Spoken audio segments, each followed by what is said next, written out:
okay lang bang lumapit kay Lord and just to be honest with our uh, hurts, yung mga nararamdaman natin. Yes, mababasa natin sa Psalm, sinasabi nga na yung mga Psalm is an upward message, upward prayer. It's a way na yung mga the people of God talking to God, and it's full of emotions. You can really pour out your heart to God kasi hindi na naman tayo makapagtago kay God, di ba? Si Lord, alam na niya kung ano yung nasa isip natin, ano yung nasa puso natin. God wants us to be honest to Him.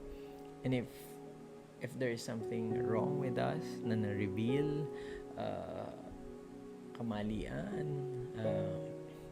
weakness, God doesn't want us to mag-hide, to run away from Him. God wants us to draw nearer to Him.